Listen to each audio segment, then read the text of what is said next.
Assalamualaikum warahmatullahi wabarakatuh. Selamat sore saudara, senang sekali saya Dik Revolino kembali hadir ke depan Anda dalam program Dialog 21. Dan kali ini kita terbang ke Belitung Timur dan saat ini sudah disambut dengan sangat luar biasa oleh salah satu bupati inovatif di Provinsi Kepulauan Bangka Belitung, Bapak Burhanuddin, Pak Aan dipanggil. Selamat sore Pak. Sore. Bagaimana kabarnya Pak? Alhamdulillah sehat. Baik Pak Aan, terima kasih sudah menerima kami dengan sangat hangat di sini, dan perbincangan kita tentu saja tidak terlepas dari secara resmi Kabupaten Belitung Timur begitu sudah ditetapkan ataupun secara resmi sudah diberikan predikat sebagai kabupaten pertama di Provinsi Kepulauan Bangka Belitung dari 7 kabupaten yang sudah berstatus ODF atau Open Defecation Free, di mana saat ini Kabupaten Belitung Timur berarti sudah melakukan ataupun membuka akses begitu kepada warga terkait dengan sanitasi, infrastruktur, kebersihan yang sudah sangat memadai. Hal inilah yang kemudian akan kita tanyakan langsung kepada Bupati Belitung Timur, Bapak Burhanuddin, terkait dengan bagaimana upaya yang sudah dilakukan untuk dapat mencapai predikat ODF tersebut. Pak Aan, ini tentu bukanlah sesuatu yang mudah begitu Pak ya, apalagi sekarang ini Belitung Timur ternyata adalah kabupaten pertama di Provinsi Kepulauan Bangka Belitung dari 7 kabupaten kota yang kemudian sudah menerima predikat ataupun status ODF. Ini bagaimana ceritanya Pak Bupati? Baik, terima kasih. Kalau kita bercerita tentang masalah ODF ya, kalau dalam bahasa Indonesia ini mungkin stop buang air besar sembarangan. Oke. Jadi ini kan merupakan salah satu pilar ya, bagian daripada masalah program kesehatan. Nah, ceritanya panjang. Dulu semenjak saya menjadi dilantik sebagai wakil bupati, persoalan kesehatan ini kan banyak. Nah, salah satunya itu adalah mengenai masalah bidang sanitasi. Nah, dari data-data yang saya dapatkan bersama dengan kawan-kawan di Dinkes pada waktu itu, kita mencoba untuk berkolaborasi dengan stakeholder di daerah ini, terutama dengan para pemimpin di tingkat desa. Dan juga kepala sanitarian yang ada di tingkat desa maupun di tingkat puskesmas. Nah, di situ kita melakukan identifikasi apa sih masalah kita yang sesungguhnya atas persoalan itu. Karena kan persoalan mendasar itu kan adalah kesehatan dan pendidikan. Hebatnya sebuah daerah kalau masyarakatnya, pola kebiasaan atau pola sikap masyarakat dalam hal yang terkecil saja dalam kehidupan yang tidak kita perhatikan, ya bagaimana kita ingin melangkah ke arah yang besar. Jadi kita dari yang kecil dulu gitu. Oh, ternyata ini loh kecil sekali masalahnya gitu. Ini komitmen yang harus diciptakan oleh stakeholder di daerah bersama dengan aparatur di desa dan masyarakat secara keseluruhan. Nah, kan tidak mudah untuk itu. Nah, perjalanan panjang kami untuk mendapatkan mendeklarasikan itu dan juga mendapatkan penilaian dari provinsi maupun dari pusat atas apa yang telah kami lakukan itu kami mulai dari tahun 2017. Saya juga masih menjabat sebagai wakil bupati pada waktu itu. Dan itu kita awali dari desa Lalangjaya. Di mana desa Lalangjaya merupakan desa pertama yang mendeklarasikan desa itu clear dalam urusan PAB ini. Ya. Jadi mereka membuat regulasi-regulasi di tingkat desa.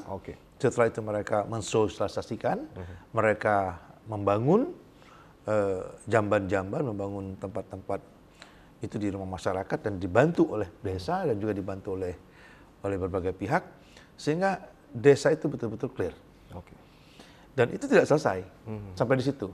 Artinya bagaimana komitmen itu dibangun dan terus melakukan pencerahan pemikiran dengan sosialisasi dalam setiap program kehidupan di tengah-tengah masyarakat, apakah itu di posyandu, di dalam kegiatan kehidupan beragama, dan melakukan sosialisasi di pertemuan tingkat RT dan dusun. Dan alhamdulillah dari satu desa ke desa berikutnya, ke desa berikutnya, ke desa berikutnya, dan itu tidak tuntas di tahun anggaran berjalan. Dan itu baru kita bisa clear itu di tahun sekarang. 5 tahun Pak ya, butuh waktu. Di tahun sekarang, itu bukan waktu yang pendek bagi saya. Dan akhirnya begitu saya terpilih menjadi bupati, saya melihat masih ada beberapa desa yang belum.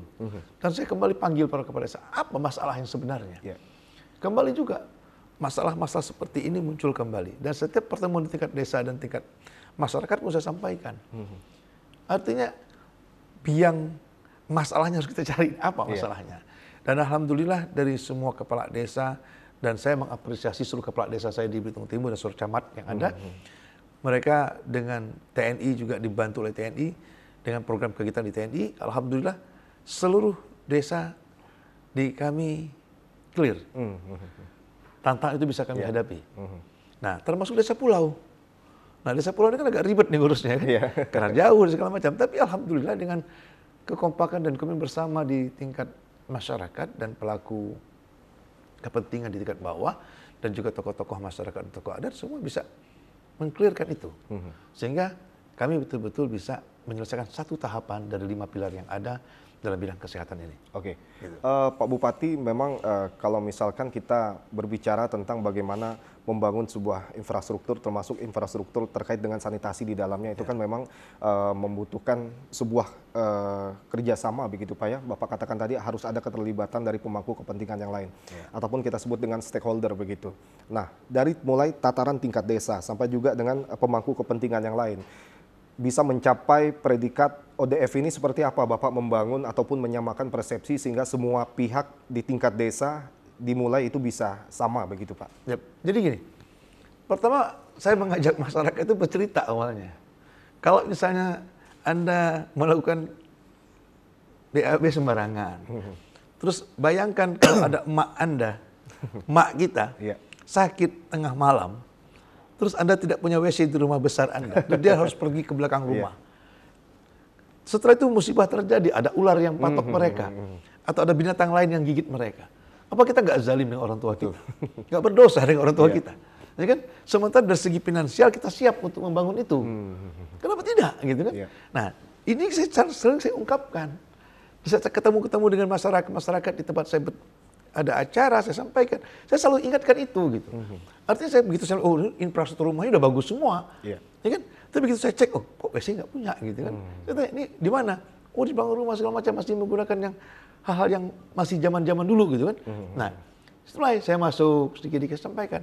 Artinya, berpulang kepada diri kita gitu. Di saat kondisi itu kita hadapi di tengah malam misalnya. Untung pas nggak ketemu dengan jin dan ketemu dengan hantu misalnya kan. Kita ini hal seperti ini kan perlu kita sadarkan masyarakat kita dengan menyampaikan sesuatu yang betul dengan mereka. Nggak perlu kita lagi pakai bahasa anak ibu nggak perlu. Jadi kalau Anda berak sembarangan, ini loh masalahnya. Ini loh yang akan Anda hadapi gitu kan. Ini loh multiplier efek dari akibat perbuatan Anda ke semua kampung gitu. Nah, hal seperti itu perlu kita sampaikan belak-belakan gitu. Kalau kita bicara pakai bahasa teori, masyarakat nggak ngerti lagi. Udahlah gitu. Tapi kalau kita bicara to the point, ini loh akibat masalah yang akan kamu hadapi kalau ini tidak kita lakukan gitu. Artinya misalnya ini daerah wisata, tapi Jamban nggak punya. Kan malu kita. Ya kan? Orang mau pipis, mau BAB, di mana? Jamban kita nggak punya. Gitu kan? Nah ini hal seperti ini memang menjadi catatan. Nah alhamdulillah dari apa yang telah kami lakukan tadi itu bisa terlaksana.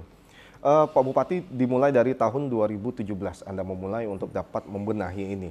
Kalau saya bisa, kalau kami pengen gambaran begitu ya, jika sebelumnya itu seperti apa kondisi dari sanitasi masyarakat di Kabupaten Belitung Timur ini, Pak? Wah, kalau bicara bahasa itu sangat menyedihkan. Menyedihkan. Artinya tidak semua, ada masing-masing rumah itu ada dusun tertentu, ada DRT tertentu, gitu kan, yang belum memiliki hal-hal yang sifatnya nyaman buat mereka melakukan BAB. Ini gitu belum tersedia atau memang sanitasi yang ada? Pola hidup. Pola ini kan kalau udah attitude orang, kebiasaan orang kita susah ngatur gitu kan. Nah merubah itu kan nggak mudah. Betul. Merubah orang yang sudah terbiasa nyaman dengan zona nyaman seperti itu gitu kan. Pakai kain sarung, nongkrong di mana gitu kan. Nah ini kan pola hidup namanya. Ya pola hidup ini kan tapi salah. Nah ini untuk merubah itu nggak gampang. Nah perlu penjelasan, perlu edukasi, perlu spanduk. Bahkan kita bikin semacam larangan orang nongkrong pakai tanda gitu kan, nggak ada di tempat lain. Tapi kita bikin kemarin gitu kan, biar mereka sadar loh, ini dilarang loh di sini gitu. Oh ini artinya dilarang untuk buang hajat sembarangan gitu. Nah sampai segitunya kita mencoba untuk menyadarkan masyarakat kita. Nah setelah itu kita bikin juga, saya minta kepada Pak Karis bikin dong tulisan-tulisan di kampung Anda. Percuma, malu punya rumah besar tapi nggak punya jamban misalnya. Nah, hal seperti kita sampaikan kepada masyarakat kita. Artinya dari hal yang kecil pun kita sampaikan kepada mereka bahwa kalau ini tidak kita lakukan, ini loh akibatnya. Gitu. Nah, setelah itu bagaimana di sekolah-sekolah? Juga hal yang sama. Kepada anak sekolah kita sampaikan juga. Dari mulai cuci tangan. Nah, COVID itu kan pembelajaran yang luar biasa. Betul. COVID-19 itu pembelajaran terhadap masalah pola hidup sehat bagi masyarakat kita. Yang dulu kita makan nggak pernah cuci tangan mungkin, ya kan sekarang udah cuci tangan. Sekarang sudah jadi apa namanya? Kepo kata orang muda sekarang. Dikit-dikit cuci tangan, dikit-dikit pegang tangan kan, dikit semua pakai masker, semua serba mencoba. Kalau dulu kan kita biasa-biasa aja, ya kan? Hajar saja gitu kan. Kalau sekarang sudah mulai dikit-dikit cuci tangan, ya kan? Nah, hal seperti itu pun terus kita lakukan di tingkat bawah sampai dengan tingkat tinggi. Oke, katakanlah misal tadi itu pandemi COVID-19 memang menjadi salah satu yang kemudian menjadi pembelajaran bagi kita dan masyarakat kita untuk bisa ke arah hidup ataupun pola yang lebih sehat begitu Pak ya. Tentu menjadi tantangan juga untuk dapat ini agar bisa dipertahankan sebaik mungkin. Jangan sampai ini menjadi budaya yang hanya sementara saja. Dan seterusnya masyarakat bisa terus konsisten untuk dapat menerapkan pola hidup sehat seperti apa yang Anda lakukan. Kita kan ada tidak hanya masalah ini saja gitu ya. Ada 5 pilar di situ. Nah, step 1 ini. Step kedua, stunting. Ya kan? Gizi buruk dan sebagainya. Satu-satu kita selesaikan dulu gitu. Nah, yang jelas kita sekarang ini lagi mapping. Lagi kita petakan nih. Desa mana, dusun mana yang menjadi apa namanya daerah yang masalahnya stuntingnya tinggi misalnya. Terus gizi buruknya tinggi misalnya. Terus bumil. Semua kita petakan dulu gitu. Sehingga kita program kita nggak ngacak gitu. Jadi kita betul-betul fokus gitu. Kalau memang di desa A, di kecamatan A itu tinggi angka stuntingnya, why-nya kita lakukan gitu. Ada apa di situ gitu. Persoalnya apa sih yang terjadi di sini gitu. Nah, kita tidak sendiri menangani masalah itu gitu. Kita perlu melakukan kegiatan yang menyeluruh di situ. Misalnya masalah remaja, saya sudah minta kepada kawan-kawan MUI dengan tokoh-tokoh agama, dengan DMI, agar setiap ceramah-ceramah Jumat, khutbah Jumat sampaikan. Sampaikan tentang masalah pendidikan anak, mengenai masalah kenakalan remaja, sampaikan dalam konteks keagamaan. Lalu pertemuan-pertemuan masyarakat, tolong sampaikan. Saya himbau, saya turun ke masyarakat, saya himbau itu, agar mereka saling mengingatkan satu sama lainnya. Nah, kalau tidak seperti itu, kita menyerahkan semua kepada pemerintah, aparatur kita terbatas. Betul. Nah, karena itu keterlibatan semua pihak perlu dilakukan. Gitu. Nah, sekarang kan kita sudah mulai ke tahap berikutnya. Tapi yang pertama tidak kita tinggalkan. Gitu. Ini terus kita evaluasi, kita lakukan terus pembinaan, gitu kan. Jangan sampai kita terlena, gitu kan. Ini terus kita lakukan. Nanti teman-teman di bawah kan di masing-masing puskesmas dan juga desa kan punya sanitarian yang melakukan evaluasi dan monitoring terhadap bidang kesehatan itu. Baik, Pak Bupati dengan melakukan mapping begitu ya, ataupun pemetaan, ataupun identifikasi di tiap-tiap ataupun secara zona begitu untuk melihat apa yang menjadi akar masalah di masing-masing zona begitu ya. Nah, selama ini apakah dari masa kepemimpinan Anda misalkan itu sudah cukup efektif untuk dapat menyelesaikan berbagai permasalahan di tiap-tiap wilayah yang ada di Beltim? Kalau untuk menyelesaikan secara sekaligus dengan masa jabatannya pendek, enggak. Tidak. Kita ini kan, saya kan untuk satu sektor saja, saya butuh waktu panjang. Dengan jumlah penduduk yang kecil, luas wilayah besar, dengan jumlah penduduk yang kecil, dengan desa yang cukup banyak. Tapi kalau saya tidak melibatkan semua orang, nggak selesai.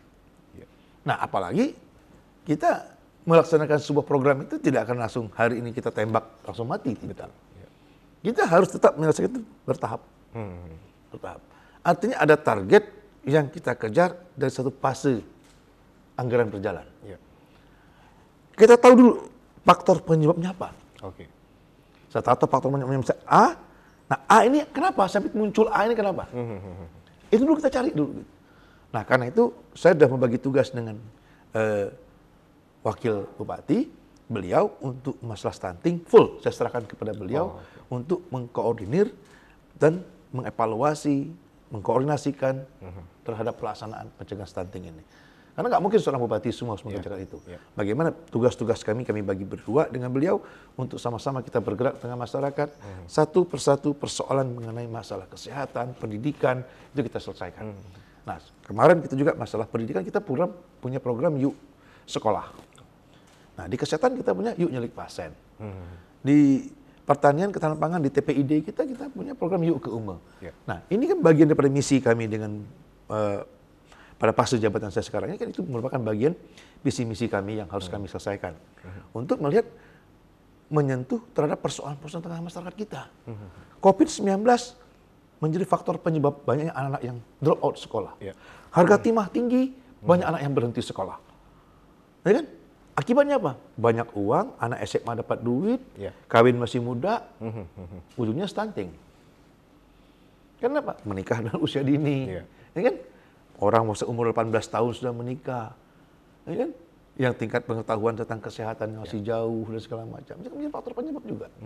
Nah, hal-hal seperti itulah kita lakukan pemetaan, kita analisis, baru kita mencari apa sih obat yang paling tepat untuk menyelesaikan masalah itu.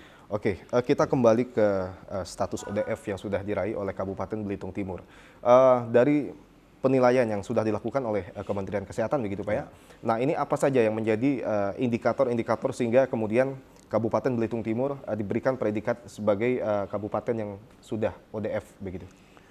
Pertama, tidak hanya masalah sanitasi masyarakat, tapi komitmen daerah secara keseluruhan. Prosesnya, SDM-nya, semua dinilai. Dan kita harus mempresentasikan dan mereka memverifikasi ke lapangan gitu. Ada verifikasi dan cek dari tim yang menilai, betul nggak sih? Apa cuma OMDO doang mungkin gitu kan? Nah, verifikasi ini dilakukan serentak di semua kabupaten kota begitu Pak? Enggak. Tidak. Mereka karena kita sudah menyampaikan. Ini kan sebenarnya bukan soal masalah penghargaan bagi kami, bukan. Ini penghargaan tuh nggak ada. Maksud kita mengejar itu tidak. Tapi ini hanya berupaya menyelesaikan satu dulu masalah yang kecil. Masalah yang mungkin disepelekan orang, tapi dampaknya besar. Kan gitu. Mungkin orang nggak nganggap apa sih ngurus kayak gitu-gitu aja, masih banyak program lain kok. Mesti ribet sih ngurus kayak gitu kan. Tapi bagi setiap kepala daerah kan punya pemikiran berbeda-beda gitu kan. Nah, bagi kami ini mungkin lah dianggap bagi orang lain ini nggak penting-penting amat sih. Tapi padahal ini merupakan hal yang mendasar yang sangat perlu untuk menjadi perhatian serius karena akan menjadi multiplier efeknya akan tinggi apabila tidak kita perhatikan gitu. Akan menjadi masalah besar kalau nggak kita perhatikan. Gitu. Selain komitmen apalagi Pak indikator yang regulasi. Ada regulasi yang dibuat oleh masing-masing jenjang. Desa punya regulasi sendiri. Setelah itu kecamatan juga mereka sebagai koordinator wilayahnya. Dan tentunya sebagai koordinator wilayah mereka melaksanakan, menerjemahkan daripada apa yang menjadi regulasi kebijakan di tingkat atas yaitu dari kepala daerah. Jadi kita membuat peraturan bupati, membuat keputusan bupati, membuat instruksi dan segala macam yang itu diterjemahkan oleh para camat yang selanjutnya dilaksanakan oleh para kepala desa melalui peraturan-peraturan desa. Dan alhamdulillah kita juga melibatkan pihak ketiga, dalam hal ini pihak-pihak perusahaan swasta dengan program-program CSR mereka.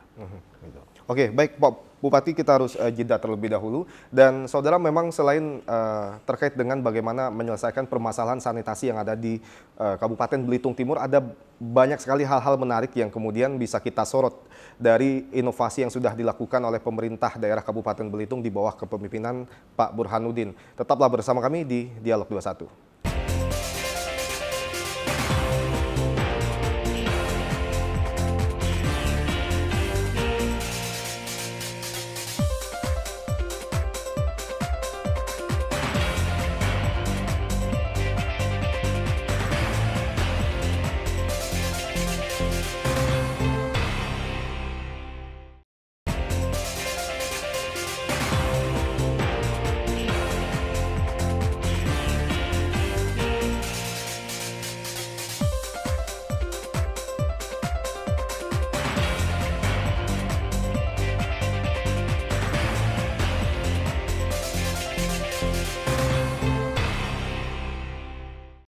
Ya, baik, terima kasih saudara. Anda masih tetap bersama kami di Dialog 21, masih bersama dengan Bupati Belitung Timur, Bapak Burhanuddin. Pak An, memang selain terkait dengan ODF begitu ya, kita tentu tadi Pak An sangat menarik mengatakan bahwa memang ini bukan sekedar penghargaan begitu ya, tetapi bagaimana komitmen dari pemerintah daerah untuk dapat menyelesaikan satu-satu persoalan yang ada di Belitung Timur begitu. Dari hasil pemetaan begitu Pak ya, Anda sudah dilantik menjadi Bupati sejak tahun 2021 Pak ya. Artinya sudah sekitar 1 tahun begitu. Sudah melakukan identifikasi. Apa saja masalah-masalah krusial yang kemudian Anda sorot menjadi masalah yang penting di Kabupaten Belitung Timur? Kalau masalah yang sangat krusial tetap masalah pendidikan dan kesehatan. Dan yang ketiga masalah lapangan pekerjaan. Ketiga masalah ini mengarah akhirnya pasti kemiskinan. Di saat orang tidak mendapatkan pelayanan, perhatian dalam bidang kesehatan. Ya. Di saat orang tidak memiliki pendidikan yang mumpuni. Ya. Sehingga muaranya lapangan pekerjaan tidak punya. Orang tidak punya pendidikan, bagaimana orang ingin bekerja dengan baik? Kita definisikan bekerja ini bekerja dalam artian normatif undang-undang. Kalau bekerja semeraut, orang kerja di TI juga bekerja, gitu kan? Nah, tapi dalam konteks ini adalah pekerja yang terikat oleh undang-undang. Gitu. Ada hak dan kewajiban yang diberikan, yang diatur oleh undang-undang. Nah, itu dulu, gitu kan? Nah, kalau masalah orang bekerja di TI, itu kan tidak ada perikatan undang-undang. Iya. Itu beda, gitu. Tapi persoalan-persoalan yang kami hadapi adalah dari sejak saya menjabat sebagai kepala daerah. Pertama, saya menilai bahwa masalah kesehatan saya perlu untuk menjadi perhatian. Masalah kesehatan. Ya. Sehingga di awal-awal kami dilantik jadi bupati pun, saya sudah mengingatkan kepada kawan-kawan di rumah sakit, contoh saja misalnya masalah cuci darah. Cuci darah itu kan kami harus ke tetangga sebelah. Ya. Nah, setelah saya menjabat jadi bupati, saya minta tidak mau lagi. Kita harus sendiri, saya bilang. Karena efisiensi pasien untuk melangkah ke sebelah perlu biaya dan perlu pengeluaran. Saya pikir ini harus kita selesaikan. Alhamdulillah berjalan dengan baik dan terselesaikan. Masalah pendidikan dengan harga timah melambung tinggi. Rata-rata anak-anak kita itu banyak yang putus sekolah. Putus sekolah. Kenapa? Karena harga timah sampai 200.000, 300.000 mereka sudah mengenal uang. Sekolah nggak menjadi prioritas utama. Ditambah lagi dorongan motivasi untuk menceraih prestasi atau untuk mencari pendidikan lebih baik, nggak ada. Di rumah kurang perhatikan. Sehingga apa? Sudahlah, kalau sudah dapat duit banyak, dia udah bisa beli motor sendiri, beli HP bagus, ya kan? Beli segala macam dengan itu. Akhirnya apa? Bangku sekolah mereka tinggalkan. Nah, ini jadi masalah kan? Nah, setelah itu lapangan pekerjaan. Nah, investasi di kami ini kan boleh dikatakan lambat. Semua hanya sektor tambang yang orang kejar. Tapi hilirisasi dari sebuah industri kami belum begitu banyak. Nah, ini kami coba untuk menyelesaikan satu persatu. Dari semua proses selama kurang lebih 2 tahun, hampir 2 tahun, tanggal 27 Februari nanti 2 tahun kami menjabat sebagai kepala daerah. Ini minimal satu persatu kami coba untuk perbaiki. Sesuai dengan tahapan-tahapan misi yang kami lakukan. Di tahapan pertama, misi yang kami lakukan adalah bagaimana menata kelola birokrasi, aparatur pemerintah untuk merubah mindset dan paradigma kerja. Setelah itu bagaimana kita mencoba untuk mengurusi hal-hal yang menyangkut mengenai masalah pendidikan, kesehatan, dan ketahanan pangan. Kita meminta kepada masyarakat kita sekarang ini kita dalam rangka inflasi daerah, itu kita minta setiap ibu-ibu RT, kelompok-kelompok masyarakat itu membuat kebun. Di rumah mereka masing-masing yang diatur oleh kelompok-kelompok masyarakat dengan kelompok-kelompok tani ibu-ibu. Untuk apa? Itu efisiensi keuangan. Dengan polybag, tanam cabai, tanam sayur, minimal 1 hari itu mereka bisa hemat duit. 1 hari itu ibu-ibu belanja beli cabai itu nggak cukup 5.000. Kenapa? Makan, masak sayur pakai cabai, masak ikan pakai cabai, nyambal nggak pakai cabai. Nggak cukup 5.000 gitu. Dengan mereka menanam cabai di perkarangan rumah mereka, daripada nanam bunga yang nggak ada hasilnya, mendingan tanam cabai, tanam sayur-sayuran. Nah, kita support dari bibit dan kita coba untuk kita lombakan. Dan alhamdulillah berhasil, Iya. gitu kan? Nah, untuk pengendalian inflasi kami cukup bagus, gitu kan? Kami cukup bagus.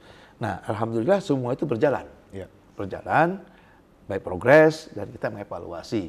Dan tahun depan lagi kita siapkan lagi agar ibu-ibu itu betul-betul orang yang mampu memanage halaman rumahnya Iya. untuk efisiensi ekonomi, Betul. pengeluaran mereka dalam hal-hal yang kecil.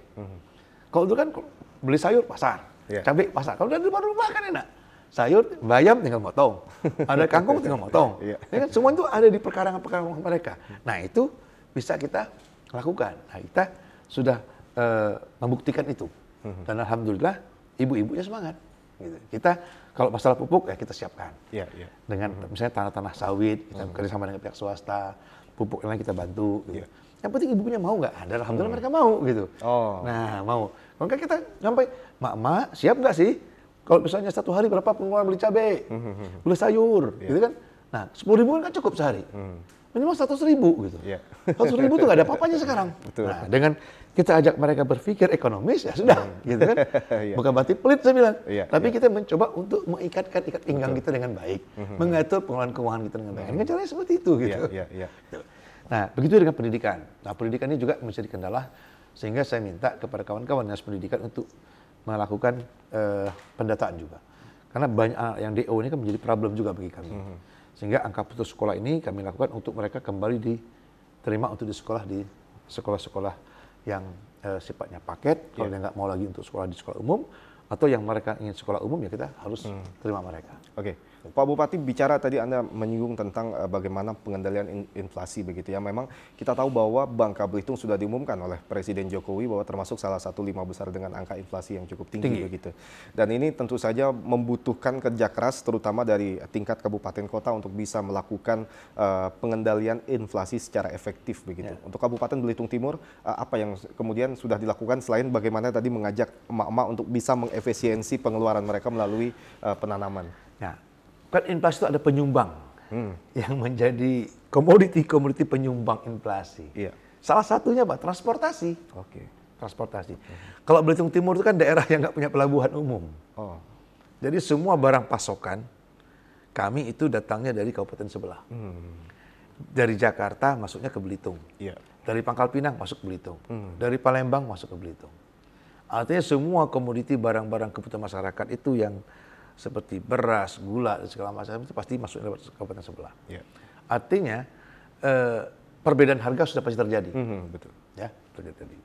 Nah, yang kami lakukan adalah bagaimana menyeimbangkan harga terhadap atas kebutuhan dan kemampuan masyarakat. Ya. Sehingga pemerintah melakukan intervensi. Nah, intervensi pemerintah itu di mana? Ya, kita melakukan dengan kegiatan pasar-pasar murah. Oke. Dan hari ini pun kita lakukan pada hari ini. Masih dua hari lagi. Besok hari Kamis kita tutup di Gantung. Jadi selama setahun itu kita melaksanakan operasi-operasi pasar. Untuk angka menanggulangi, mengendalikan harga jangan sampai ada yang perbedaan terlalu tinggi. Iya, iya. Nah, setelah itu untuk transportasi kita juga sudah berupaya untuk berkoordinasi dengan Kementerian Perhubungan untuk membuka pelabuhan di kami.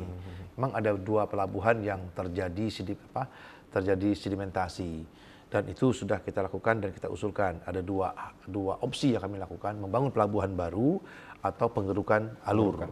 Nah, pengerukan alur ini kan sedikit-dikit kalau ada orang mau ngeruk pasti ributnya kapal isap, gitu kan? Padahal pengerukan itu kan tidak dikonotasikan dengan hal yang negatif. Betul. Karena kan pelabuhan itu penting sebagai pintu gerbangnya suatu daerah. Nah, karena itulah kami juga sedang memperjuangkan itu ke pusat dan mengajak berbagai pihak agar ada yang mau untuk melakukan pengerukan terhadap muara sungai kami sehingga kapal-kapal besar bisa kembali masuk ke Belitung Timur di pelabuhan yang kami punya saat ini, gitu kan itu. Setelah itu penyumbang inflasi yang lain ikan. Oh, Ikan pun juga menjadi penyumbang inflasi. Ini karena harga ikan itu kadang-kadang kan fluktuasi, tergantung angin. Betul. Ya kan? Setelah itu cabai. Nah, cabai ini tadi kan luar biasa, padahal ini kebutuhan yang setiap hari loh. Iya. Orang pakai. Apalagi orang yang hobi pedas. Ya kan? 5 cabai itu tidak ada apa-apa bagi dia. Iya. Nah, sehingga mereka satu hari kalau 10.000 nggak cukup beli cabai. Belum cabai kecil, cabai besar segala macam. Nah, sehingga inilah perlu kita menyadarkan masyarakat, ayo perkarangan di kita ini kan masih luas. rumah-rumah masih banyak perkarangannya. Iya. Nanam tidak mesti kita menggali tanah. Cukup kita pakai polybag dengan simple, pertanian bisa dilaksanakan. Nah, hal seperti itu juga cukup efektif bagi kami di dalam mengatasi inflasi yang ada di kami. Gitu. Baik, Pak Bupati, jika kita bicara, tadi menarik sekali tentang bagaimana kemudian memberikan perhatian pada hal konektivitas wilayah begitu ya, yang memang itu bisa berpengaruh terhadap banyak hal. Selain disparitas harga begitu yang tadi Anda sudah sebutkan, tentu juga ada banyak hal lain yang bisa terbuka ketika memang konektivitas itu bisa dibangun begitu.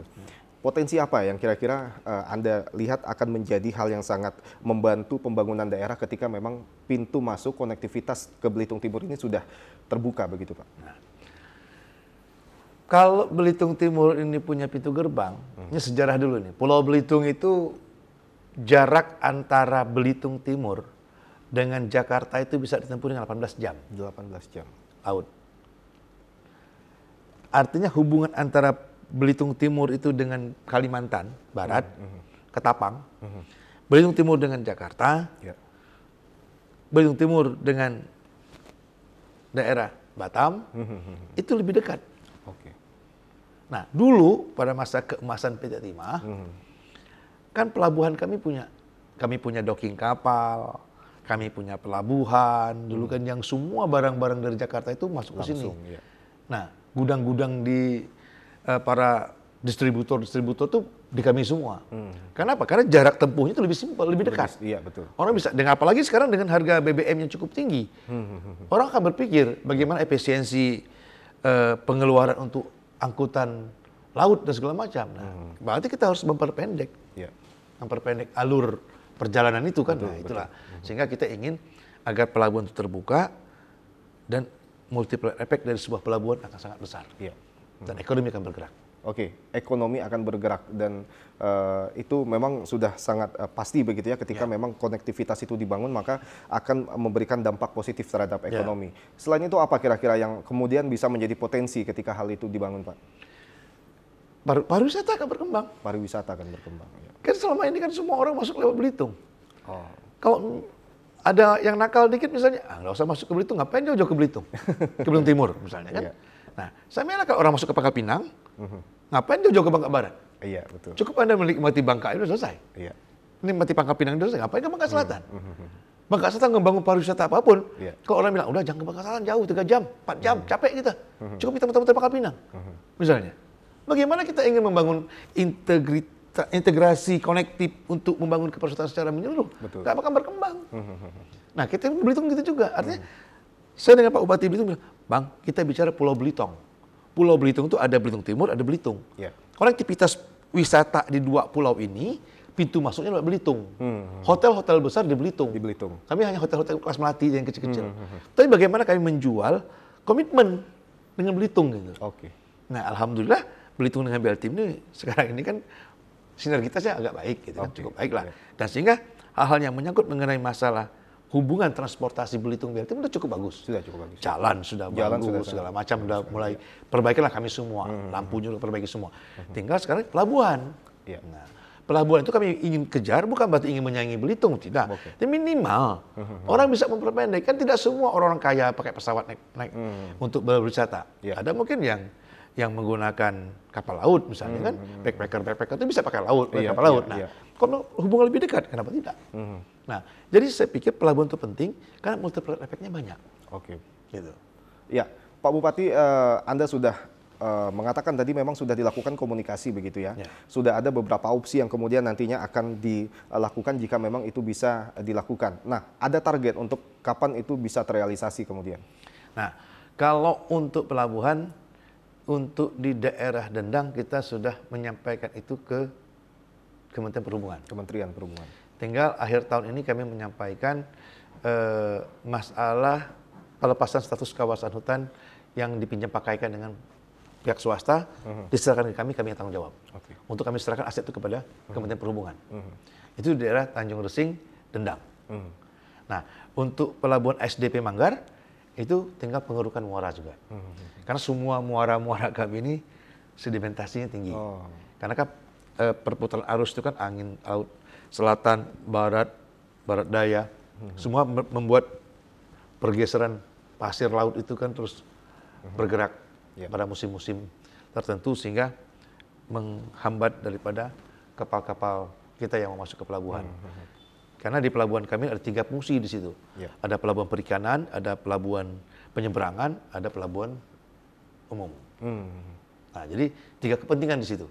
Jadi itulah yang menjadi masalah bagi kami juga yang sekarang ini sedang kami selesaikan untuk kami sampaikan dan untuk mencari solusinya yaitu pihak ketiga atau dengan pemerintah. Oke. Baik. Dan semoga kita juga berharap agar itu bisa secepatnya Pak ya terrealisasi. Insya Allah. Untuk dapat memberikan multiplier efek yang besar kepada masyarakat, terutama untuk peningkatan kesejahteraan dan ekonomi masyarakat begitu.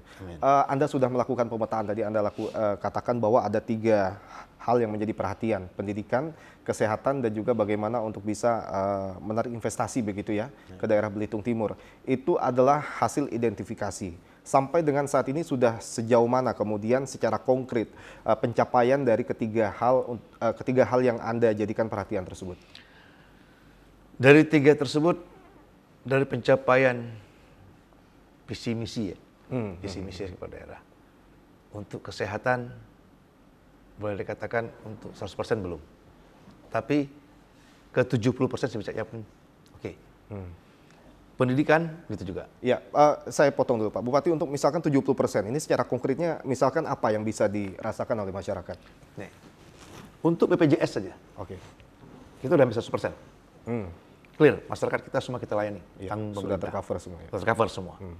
Boleh dicek di BPJS kalau saya bohong. Gitu kan? Ya. Gitu. Terus untuk masalah infrastruktur, clear. Oke. Gitu kan? Terus untuk masalah SDM-nya, bertahap kita penuhi. Ada 1 persatu nih. Nah, karena kan kita punya tahapan-tahapan untuk menyelesaikan itu. Nah, bidang pendidikan kita juga. Dari jumlah anak putus sekolah, ya kan? Untuk mereka kembali ke bangku sekolah. Nah, ini kita lihat capaiannya. Akhir tahun ini kita evaluasi persentasenya. Oke. Terus kesediaan infrastrukturnya. Terus bagaimana program-program yang dilaksanakan di Dinas Pendidikan untuk program Yuk ke Sekolah tadi. Karena kan anak yang putus sekolah yang terancam drop hanya karena masalah pendidikan kita supply mereka. Nah, kalau dalam bidang investasi, karena investasi yang paling banyak masuk di kami itu investasi tambang. Tambang yang paling banyak. Yang kedua tambak udang. Dan alhamdulillah itu sudah bergerak dan sudah mulai berproses. Jadi saya pikir tahapan-tahapan itu sudah mulai kelihatan sekarang ini. Nah, tinggal sekarang tugas kami, tantangan terberat kami adalah menyiapkan infrastruktur pelabuhan sebagai kata kunci itu. Oke, baik. Baik. Baik, dan saudara, tentu saja ini sangat menarik perbincangan bersama dengan Bupati Belitung Timur. Nah, tapi kita harus jeda terlebih dahulu, tetaplah bersama kami di Dialog 21.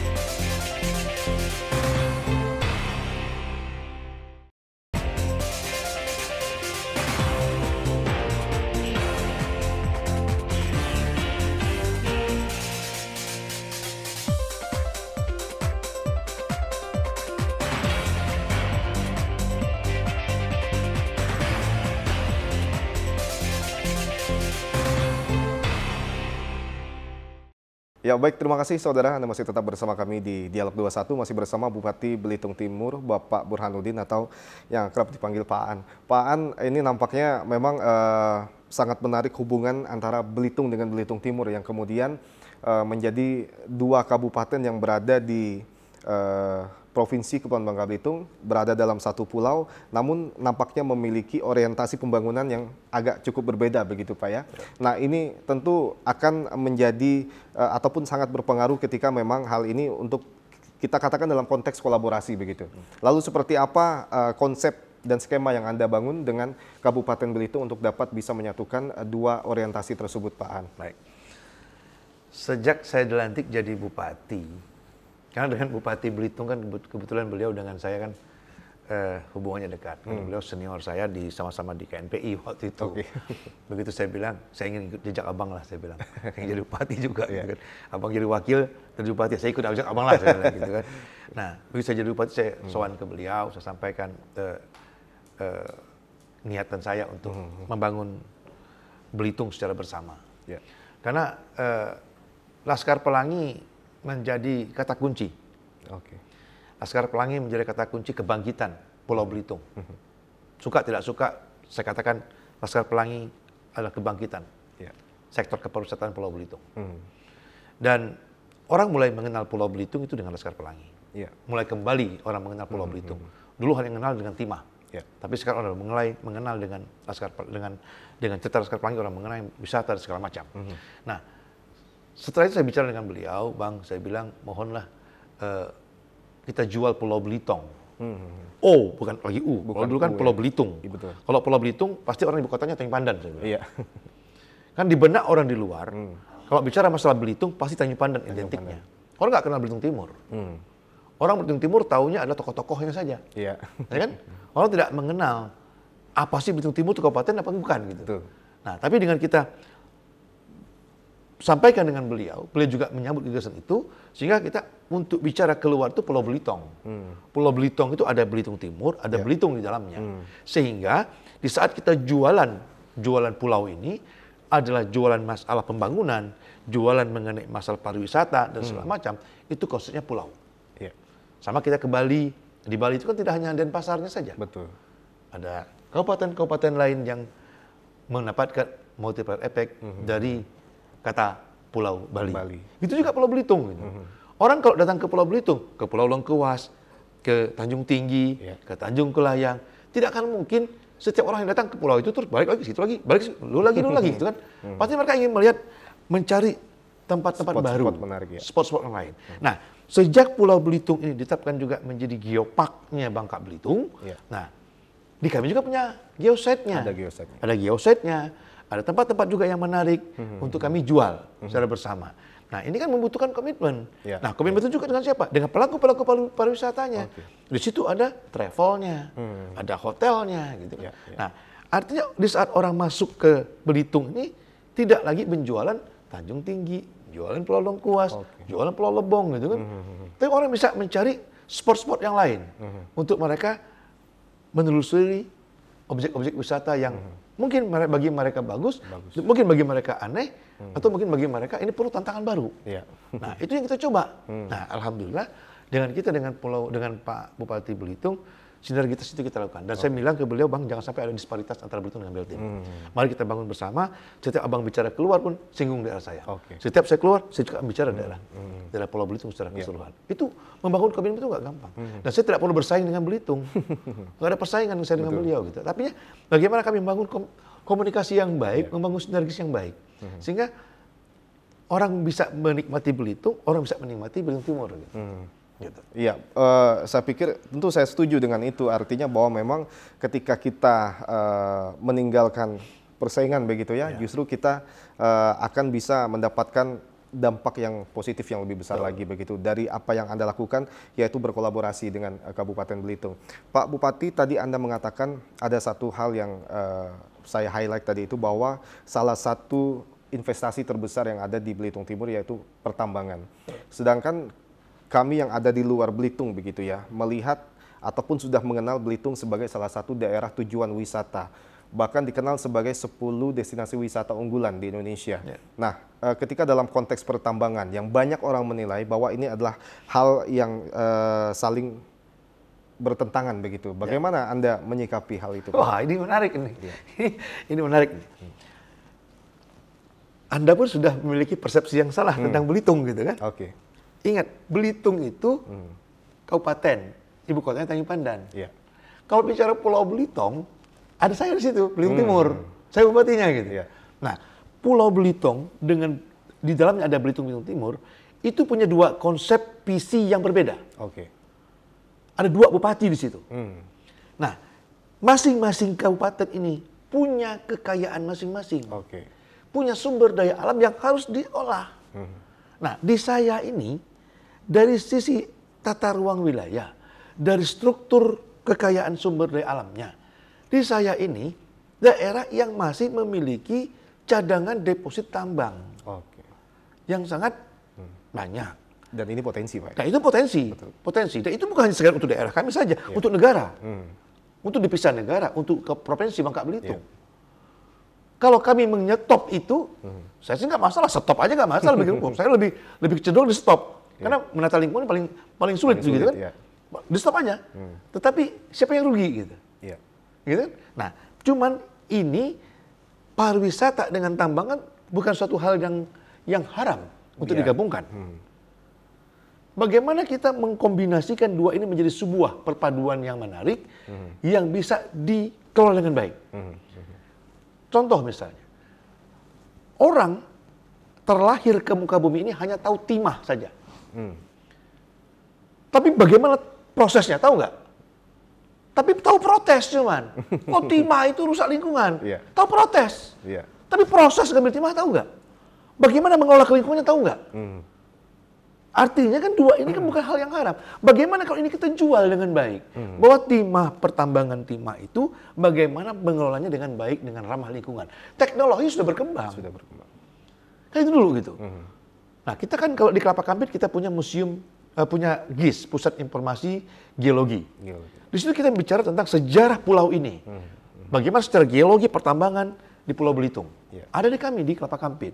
Di geosetnya kami di Kelapa Kampit. Nah, tapi setelah itu selesai, itu orang bisa menjadi objek wisata kok. Bagi orang luar ingin tahu tentang gimana sih timah, apa sih timah, di otak orang timah itu kayak balok, kayak emas. Gitu. Orang nggak tahu bagaimana proses ambil timah. Tapi dengan kita memberikan edukasi, memberikan informasi yang benar, ya kan, mungkin akan lebih baik, gitu, lebih paham. Gitu. Tapi kalau kita sudah menjustis, timah rusak lingkungan, tambang rusak lingkungan, tambang haram, ya sudah. Kembali kepada pola pikir. Mindset. Tapi kalau kita mencoba untuk memberikan satu hal yang baik, bahwa tambang dengan pariwisata itu bisa berkolaborasi. Ini memang ada zonasi-zonasi yang, ini zonasi tambang, ini zonasi pariwisata, ini zonasi perkebunan. Kan ada zonasi-zonasi yang ditetapkan dalam tata ruang wilayah masing-masing daerah.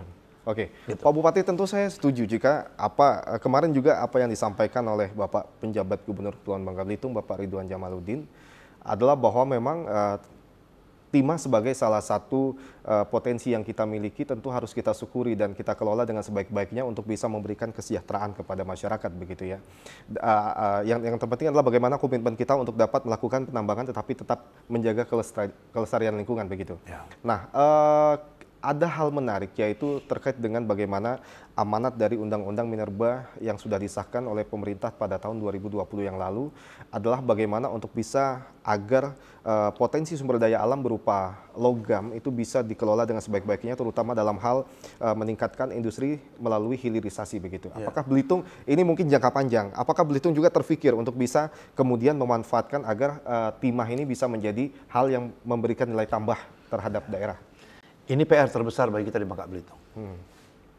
Orang hanya tahu mengambil, bawa keluar, jual, selesai. Di kami punya smelter. Punya smelter. Tapi smelter tersebut apakah memberikan kontribusi terhadap daerah secara keseluruhan? Kan belum. Tetap hilirisasi masih di luar. Di sini dari timah masuk ke smelter, keluar balok timah. Bawa keluar. Ya kan? Hanya itu dianggap hilirisasi. Padahal produk semua barang-barang elektronik itu membutuhkan timah. Betul. Ya kan? Kita jangan hanya melihat PT Timah sebagai BUMN. Di luar PT Timah itu masih banyak loh perusahaan-perusahaan yang lain. Sampai sejauh mana CSR mereka untuk kontribusi terhadap pembangunan Bangka Belitung secara utuh. Siapa penikmatnya? Harus kita lihat secara utuh. Gitu. Betul. Artinya ini perlu pemikiran serius oleh pemangku kepentingan di Bangka Belitung. Ya karena kewenangannya di siapa gitu. Nah, ini yang harus kita bicarakan agar timah betul-betul menjadi sebuah supporting pembangunan di Bangka Belitung. Sebagai sumber pendapatan negara. Dan pendapatan Bangka Belitung untuk pembangunan. Terutama kepada kita sebagai daerah penghasil begitu Pak ya. Baik Pak Aan, Anda sebagai Bupati ini tampaknya waktu Anda cukup padat begitu ya. Ada beberapa agenda yang kemudian tadi sudah kami dengar akan Anda lakukan pada hari ini. Dan jika berkenan begitu ya, kami akan mengikuti kegiatan Anda sedikit pada hari ini untuk dapat melihat bagaimana kemudian intervensi yang Anda lakukan dalam rangka memberikan pelayanan kepada masyarakat. Siap. Baik, saudara, kita akan melihat nanti bagaimana sedikit kegiatan dari Bupati Belitung Timur, Bapak Burhanuddin, melakukan kegiatan pelayanan kepada masyarakat yang ada di Kabupaten Belitung Timur. Tetaplah di Dialog 21.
Ya, saudara, ada beberapa kegiatan yang kemudian memang sudah dilakukan oleh Bupati bersama dengan jajaran, dan sekarang ini kita ada di lokasi Pasar Murah begitu, yang memang dilakukan oleh jajaran pemerintah Kabupaten Belitung Timur untuk dapat melakukan pengendalian terhadap inflasi di daerah. Pak Bupati, tadi apa saja yang kemudian bisa Anda pantau dari kegiatan ini? Jadi hari ini 2 hari udah di ujung-ujung, Ya. Di ujung-ujung. Jadi kan dari pagi tadi mereka sudah jualan untuk beras, gula, terus telur, sayur mayur, cabai, ikan, semua macam lengkap di sini. Nah, ini secara bertahap ibu-ibu ini, karena kalau belanja itu pada jam 7 pagi, udah nyerbu ini. Ya. Nah, ini karena kita udah agak siang, jadi kita melihat bahwa aktivitas dari kawan-kawan dari gabungan dari beberapa dinas, yaitu perdagangan, pertanian, perikanan, itu mereka berkolaborasi bersama dengan BUMDes. Jadi untuk menjual kebutuhan masyarakat yang memang harganya itu bisa sedikit lebih murah lah dari harga pasaran. Pak Bupati, dalam konteks pengendalian inflasi daerah, kemudian apa yang ingin dicapai dari kegiatan-kegiatan seperti ini? Nah, ini kan dalam rangka kita mengendalikan harga. Ya. Supaya masyarakat kita ini kan kalau kita melihat di pasaran kan harganya itu terlalu tinggi. Nah, dan dalam situasi ekonomi sulit ini kita mencoba untuk memberikan keringanan kepada masyarakat agar harga bisa terjangkau oleh mereka dan mereka bisa menikmati kebutuhan yang mereka hadapi sehari-hari. Oke, Pak Bupati sudah berbincang banyak kita. Kemudian kami sudah mengetahui ada beberapa upaya yang kemudian sudah Anda lakukan bersama jajaran untuk dapat melakukan pembangunan di Kabupaten Belitung Timur agar bisa bersaing dengan kabupaten lainnya yang ada di Provinsi Kepulauan Bangka Belitung dan juga daerah-daerah lainnya di Indonesia. Apa kemudian pesan terakhir yang ingin Anda sampaikan terkait dengan upaya Anda bersama dengan jajaran agar Belitung Timur bisa menjadi kabupaten yang maju dan juga bisa menghadirkan kesejahteraan kepada masyarakatnya? Pertama, untuk membangun daerah itu kan harus ada kekompakan, sinergitas yang baik antar semua lembaga, baik itu di Forkopimda, di kecamatan dan desa. Setelah itu, mari kita jaga hal-hal yang justru akan merugikan kita. Jangan kita saling mendiskreditkan satu sama lain. Daerah ini membutuhkan pemikiran-pemikiran yang positif. Bangsa ini membutuhkan komitmen yang baik agar masyarakat bisa terlayani. Masyarakat bisa kita lindungi, bisa menikmati dari apa yang seharusnya menjadi tugas dan kewajiban kita sebagai penyelenggara negara. Karena itu, apa yang telah kita lakukan, kita harus memiliki feedback terhadap kepentingan masyarakat secara keseluruhan. Jadi apa yang kita berikan hari ini itu betul-betul dirasakan oleh masyarakat secara keseluruhan. Ya, baik Bapak Burhanuddin, Bupati Belitung Timur, terima kasih atas waktunya sudah berbincang bersama kami pada hari ini. Doa kami semoga Anda terus diberikan kesehatan dan juga bisa melakukan hal-hal yang terbaik bagi Kabupaten Belitung Timur untuk bisa menjadi kabupaten yang maju dan bersaing dengan daerah lainnya. Terima kasih Pak Bupati atas waktunya, terima kasih.